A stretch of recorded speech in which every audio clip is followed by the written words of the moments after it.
What's going on, guys? So in front of me, you are looking at a Class B Sprinter van that I've already featured on my channel. This is actually my father's, and we did a full walkthrough of the interior and exterior, and this is a 2015 Winnebago Era 70C. Very, very cool setup. I think I told most of you all that, it's almost ideal for folks who are looking to travel around and have almost all the amenities that they're looking for in an RV, but in a much, much smaller, more convenient package. Well, after filming that video, and this is probably something that I could probably say about most of the RVs I walk through, there are little things that I tend to miss, or in some cases I get wrong, because, floor plans, even though it may be similar to another floor plan, there are little things that different manufacturers do that are a little different than others. And my father took a look at the video and he said, you know what, there's a lot of things that you missed. Let's talk about some of those and maybe we can get those on film. So hang tight, I'll be right back. Okay, so we're going to start up front at some of the things that are kind of interesting about this specific RV. First of all, I had mentioned in the video that, a lot of Class A's and Class C's have this curtain that goes all the way around to give you privacy whenever you're camping or you're at an RV park. And that's what I thought was set up here, but it's actually set up differently than I thought. So up here, and you can see how the curtain over there is kind of tied back. This one does the same thing, but we opened it so you can see it follows along this track right here, and then it attaches with Velcro up front right here to protect, or at least to cover, visibility from the side windows. Then the front, which is super creative, they actually put the shades into the A columns or the A pillars. So you can see the shade is tucked into that one over there, and we have this one out slightly, and they meet in the middle and lock, so you have privacy from the front. And that's really cool. And one of the nice things about this is, with a curtain, it's always pretty much going to hang down unless you have some way to secure it at the bottom. But with these pleated style blinds, you basically can shade the front window. It has a track on the bottom right there and a track across the top, and it keeps it at that angle so it's not kind of dangling here in front of your screen, which is really cool. And then when you're done, you simply pull this back and it locks in place right here in the A column. So that is really, really cool, and it's different than what I've seen on a lot of Class A's as well as Class C's. The second thing a lot of people wanted to see was what the bed looked like fully extended out. So we have the bed folded out, and this is probably the size, maybe a little narrower than a full-size bed. So it's certainly bigger than a twin, little narrower than a full size. And I know a lot of folks, expect nothing less than a queen size bed in an RV. So this may be a limiting factor for some folks. However, I don't think it would be. For the folks that actually would buy this type of RV, I think this bed is more than suitable. Because when you're talking about these compact Class Bs, you just have to kind of get used to the fact that you're not going to have as large of a kitchen, as large of a bathroom, and as large of a sleeping area. But for the most part, I think this is very, very functional. Lengthwise, it looks to be probably about 6.5 feet long, so it's certainly not the length of like a full-length queen bed, but it definitely gives you the space you're probably looking for to get a good night's sleep. And what's nice is your headboard is a window, and you also have a window up here on this sliding door right here, so you can essentially wake up to the environment. And then above it, you have a skylight. So you can open that up and you get light coming in from all sorts of different angles. And you know how important it is to RV and have natural light coming in. But this is what the bed looks like when it's folded out in its sleeping position. And the slide is out, so in order to use this bed, the slide must be out. If the bed is in, there's no way for it to reach all the way to the end here. So that would be a compromise for some folks to understand that as a Class B, to utilize this specific bed, you do have to have the slide out. So one thing that my father really wanted to point out in his Class B is what's called the Aldi system. And I believe this is a hot water system. But yeah, you want to take a second and kind of walk us through what we're looking at here? Yeah, I believe this is what's called a hydroponic system. This is the control panel for it. You turn it on simply like that, and then you step to a menu. And what it does is it allows you to have the room temperature, hot water, and you can power it either by electricity or by LP. And what it does was, if you're only using it for hot water, you can turn off the room heat, and what it does is it only makes unlimited hot water. It's a on-demand system. There's no tank. It uses the same boiler for both functions, and then when you select to heat the cabin, there are heat exchangers built into the walls, And what it does is it pumps hot water with a very tiny little pump. It only draws about a half of an amp. And it pumps the hot water through the walls to heat. And if you look at the top, this is where the heat comes out. And then the bottom at the floor level is open to draw the heat in. It heats by convection. Oh, that's pretty cool. So it draws cool air in from the floor, heats it up in the wall, and blows it out the top. Correct. That's very, very cool. And does it work effectively? Are you happy with how it works? It works good. It takes, when it's cold, it takes about 45 minutes to an hour to get the cabin up to a comfortable temperature. Hot water is almost instantaneous. You turn on the hot water, and in just a few seconds, you've got hot water coming out of the faucet, which is great for a shower when you have limited storage capacity for the gray water. It makes it very efficient. That's very cool, and I like how they trim it really nicely into the woodwork up here. On the Pleasureway you had, that's not how, it just had a standard furnace, right? It used a standard furnace with a forced air system. Okay. And the hot water heater was a 6 or 7 gallon tank, I forget. Got it. Okay, so yeah, not only do you have a really, really nice form of heating and cooling for, at least heating for the RV, but you also have an on-demand water system, which, again, they've put a lot of thought and effort into this. And real quickly, my father wanted to point out that this is the exhaust for the Aldi system. It's interesting because it's plastic. Most of the time when you're looking at furnaces, such as on the Brookstone over here, it's a steel kind of outlet right here, an inlet, and it can get very, very hot because you essentially have a furnace that's burning inside of it. On this one, it's plastic, and he's saying that it never gets so hot that you can't touch it. So that's really nice.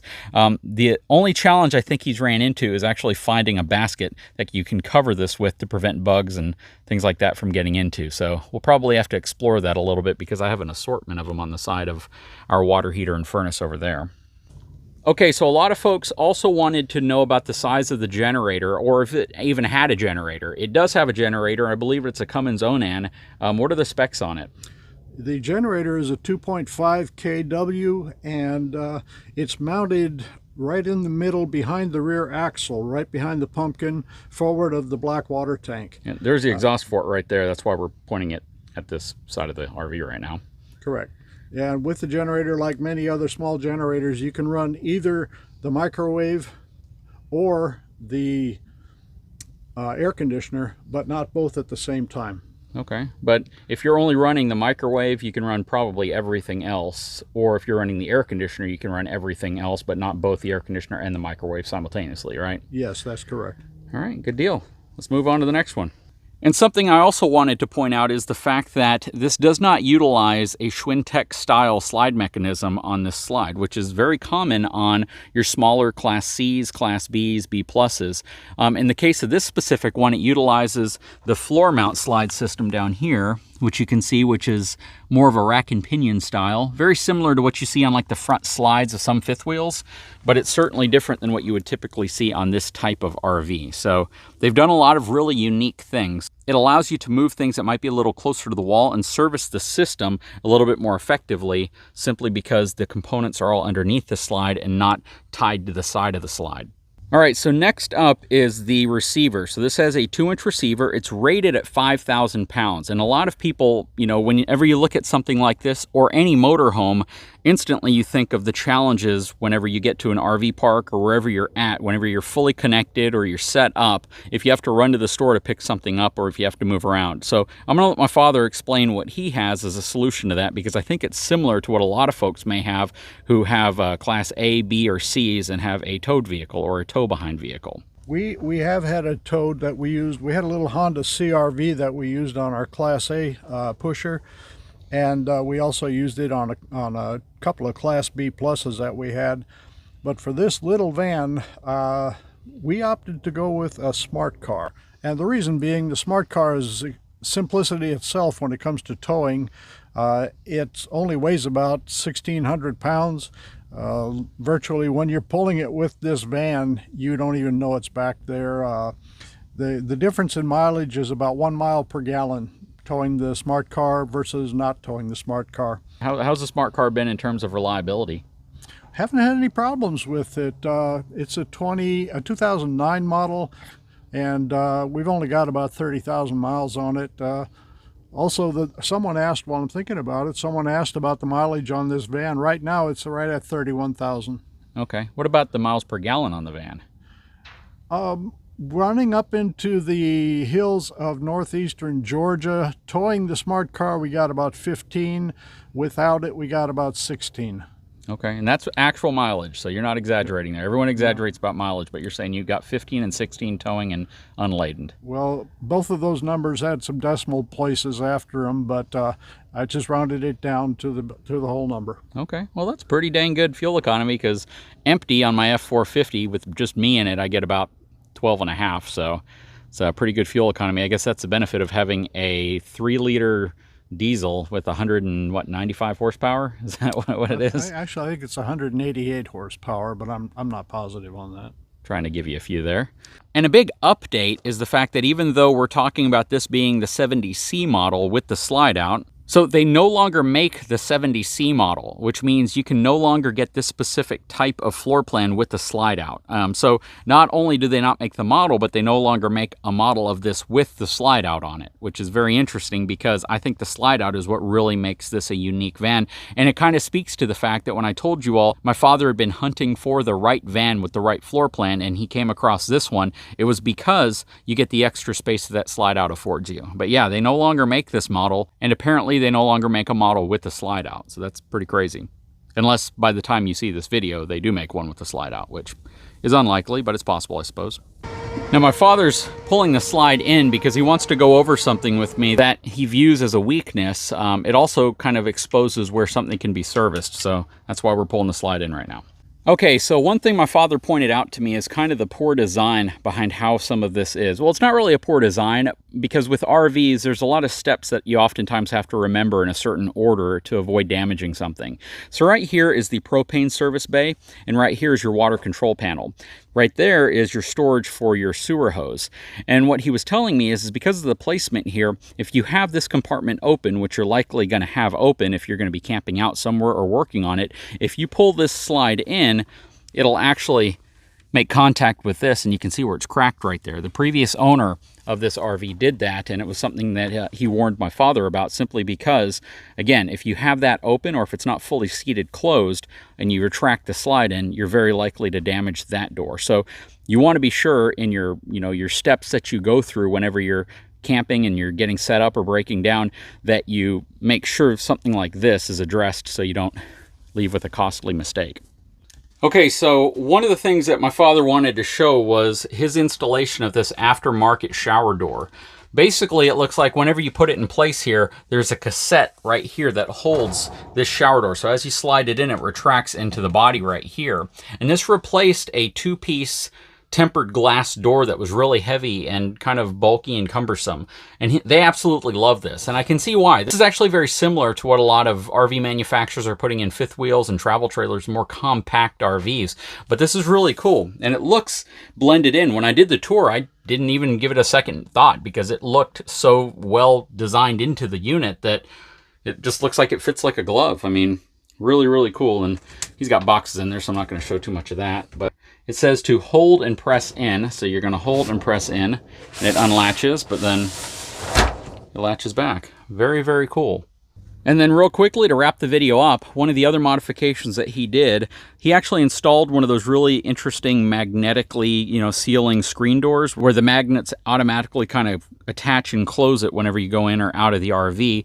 And he says it works really, really well. So that's a really cool idea, and one that I think a lot of people could probably get around if they have an opening this big that they have to deal with. But on a Class B, I mean, you're looking right here, this is probably a 4.5 foot wide opening.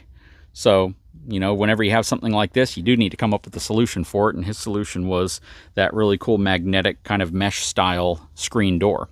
But I think that just about covers it. I mean, this is a really, really cool Class B, and to be honest with you all, I wasn't really a big fan of Class Bs. I mean, shoot, the name of the channel is Big Truck, Big RV, but it is certainly a very, very unique, very, very interesting, and I think for a lot of folks, very desirable RV, because it checks a lot of boxes for, a couple who's going to be traveling around, wants a really comfortable place to be able to set up camp, wants to be able to apparently make sandwiches while you're on the road, and, have just a great place to go back to after a long day of traveling and visiting things and moving around, and with the flexibility of getting into just about any national park or any park that you're looking at trying to get something relatively compact into, because Lord knows that does not fit into a lot of RV parks. Anyways, guys, I sure hope you've enjoyed this video. If you haven't had a chance, please take a moment, subscribe to my channel, give me a thumbs up, and we'll talk to you again very soon.